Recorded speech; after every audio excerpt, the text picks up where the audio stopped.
경제 소식을 빠르고 친절하게 알려드립니다. 오늘 굿모닝 경제는 주원 현대경제연구원 실장과 함께하겠습니다. 어서 오세요. 안녕하십니까.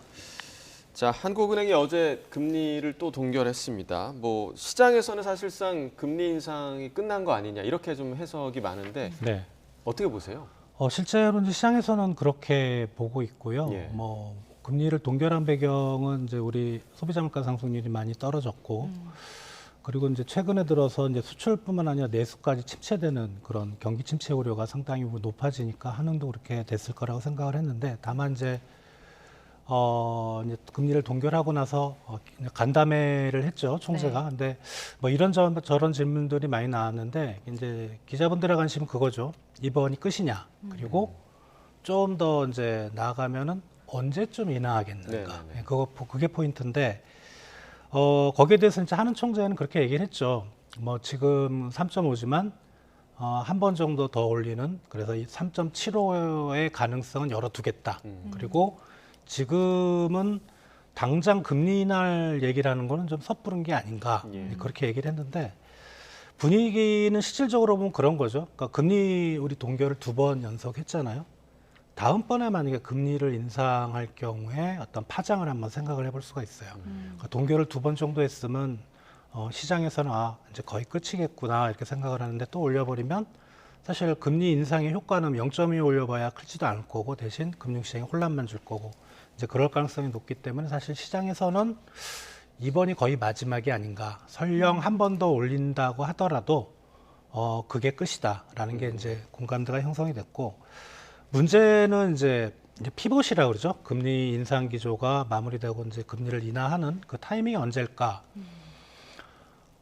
좀 빠르게 보시는 분들은 4분기 정도를 보고 있어요. 네. 그러니까 지금 물가 상승률이 4.2% 정도 나오니까 이게 2분기 정도 넘어가면 한 3%대는 나오고, 그럼 연말에는 거의 한 2%대까지 넘어가는 게 아닌가? 그러면 한은의 물가 안정 목표가 2.0%니까 꼭 2.0까지는 도달하지 않더라도 2%대로 떨어지는 모습을 보면 한은이 금리를 내릴 수 있고, 또 하반기에 한국 경제가 그렇게 생각보다는 썩 좋지는 못할 거다. 물론 상반기보다 하반기가 좀 좋아지긴 하겠지만 이제 그런 점을 감안하면 한국은행도 경기 침체 우려 때문에 4분기에는 금리를 인하할 것이 아닌가라는 예측이긴 한데, 항상 그 시장의 전망보다는 중앙은행의 행위가 나중에 결과를 따져보면 조금 더 갑니다. 예. 그러니까 긴축적 통화 정책. 그래서 꼭 4분기라고 전망하기는 어렵지만 빠르면 3분기, 늦으면 내년 1분기, 그 안에는 아마 금리 인하 타이밍이 오지 않을까 생각이 됩니다. 예. 네. 자, 그리고 국제통화기금 IMF가 올해 우리 경제 성장률 전망을 1.5%로 또 하향 조정했습니다. 근데 이게 지난해부터 보면 10월에 2%였다가 올해 1월에 1.7%, 지금 이번에 1.5%로 하향 조정한 거잖아요. 이게 네. 어떤 이유였나요? 사실 세계 경제 성장률도 소폭 조정을 하긴 했지만 한국 경제 성장률을 유독 떨어뜨린다는 느낌이 좀 강하거든요. 이번에 또 미국 경제 성장률을 올렸어요. 예. 네. 한국 경제에 대해서 이렇게 좀 부정적인 영향을 보는 이유는 중국으로부터의 리오프닝 효과가 크지 않을 수 있다. 네. 특히 이제 우리 중국에 대한 수출 비중을 보면 반도체 수출이 한 30-40% 차지하거든요. 그 반도체 시장 상황도 나쁜 데다가 반도체의 어떤 최근 시장의 흐름이 계속 좀 안 좋은 방향으로 하니까 네. 한국 경제를 좀 나쁘게 보는 게 아닌가라는 이제 그런 생각이긴 하고요. 두 번째로는 우리나라가 좀 가계부채가 다른 나라에 비해서 좀 높은 수준입니다. 경제 규모 대비. 그러다 보니까 이제 모든 나라들이 고금리라는 그런 조건에 직면해 있지만 우리나라가 특히 더 가계부채가 취약하니까, 그러니까 금리가 높으면 이자 상환 분담이 높아지고 그게 이제 결국 소비를 깎아먹는 효과를 가지니까 이제 그런 부분을 가지고 우리 한국의 경제 성장률을 많이 낮춘 걸로 그렇게 생각이 됩니다. 네. 또 세계 경제 전망과 관련해서도 지금 2.8%로 내려잡았더라고요. 그런데 그럼에도 불구하고 이제 제니 옐런 재무장관이 세계 경제는 침체에 빠지지 않을 거다 이렇게 또 이야기를 했어요. 네. 네. 미국 경제 성장률은 오히려 또 IMF는 높였죠. 높여요. 예, 네. 높였습니다. 그러니까 미국 경제는 괜찮은데 이제 미국이 어떻게 보면 지금 중국은 좀 많이 좀 어려운 상황이고 미국이 홀로 이제 세계 경제를 끌고 있는데, 미국 경제를 보긴 해야 되는데 제닛 옐런 장관이 계속 그런 얘기를 하는 거는 만약에 세계 경제가 나쁘다면 그리고 뭐 나아가서 미국 경제도 나쁘다면 미국 중앙은행이 금리를 인하해야 되거든요. 그러니까 그런 거를 좀 사전에 좀 차단하기 위한 이제 그런 포석일 거고 특히 이제 최근에 아이비들 보고서들 보면 미국 경제 하반기에 생각보다 나빠질 수 있다 이러면서 그런 보고서들을 자꾸 내는 거 보면 아이비들의 입장은 그러니까 투자은행들의 입장은 미국 중앙은행이 금리를 좀 빨리 내렸으면 이제 그런 어떤 뭐라 그럴까요 좀 객관적인 사실보다는 자기네들의 어떤 필요한 조건 이런 것들을 계속 피력하는 것 같아요. 네. 옐런 장관도 그렇고 그다음에 파월도 그렇고 그다음에 투자은행도 그렇고 IMF도 그렇고 이제 그런 부분에 약간 정부적 판단들이 그런 코멘트에 녹아 있지 않나 생각이 됩니다. 예. 앞서 실장님이 잠깐 언급해 주셨는데 무역 한파도 여전합니다.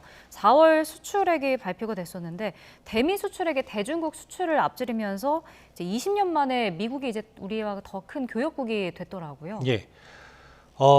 우리가 이제 중국이 개방되던 좀 많이 올라가면 이제 우리 외환위기 무렵부터 이제 중국 시장이 개방되는데 그때는 뭐 중국에 대한 수출 비중이 형편없었죠. 네.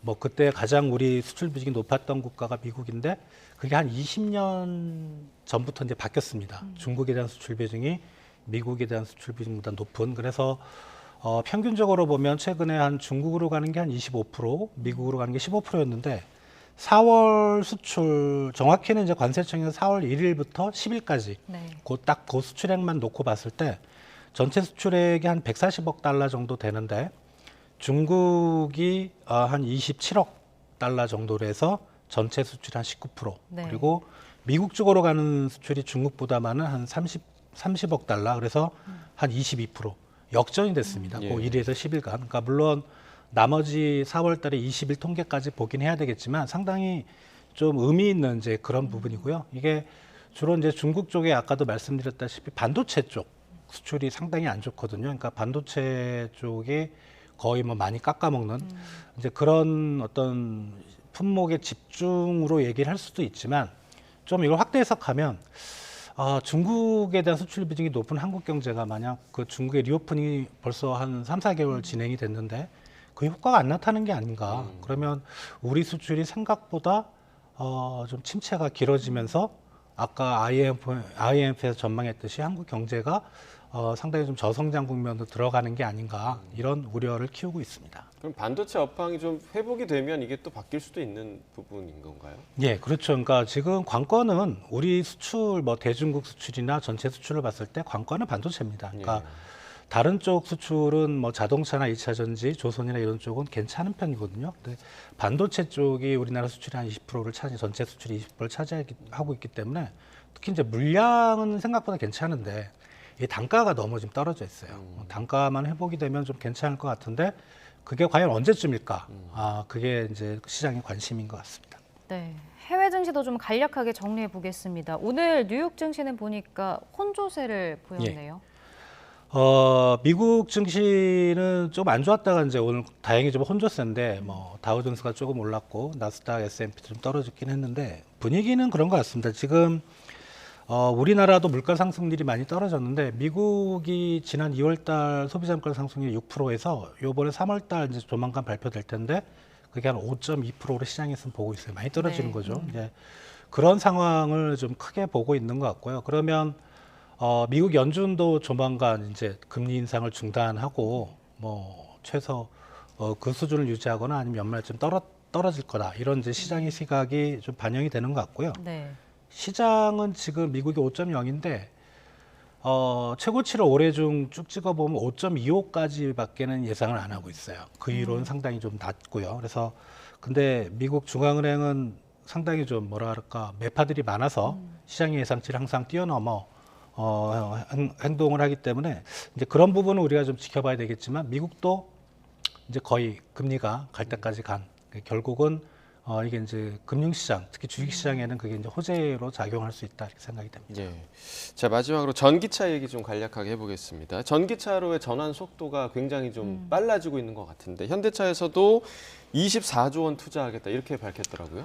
네, 전기차 우리 이제 전기차를 포함해서 내연기관 통틀어서 우리나라의 완성차 공장, 그러니까 생산 시설이 만들어진 게 1994년 이후로 없었습니다. 예.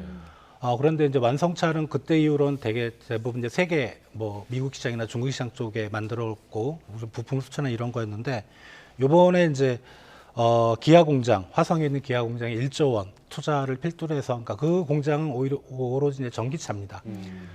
향후 이제 한 8년간 2030년까지 24조 원 규모를 투자를 해서 뭐 국내 전기차를 2030년에는 글로벌 3위까지 안에 만들겠다라는 게 이제 현대자동차의 계획이고요.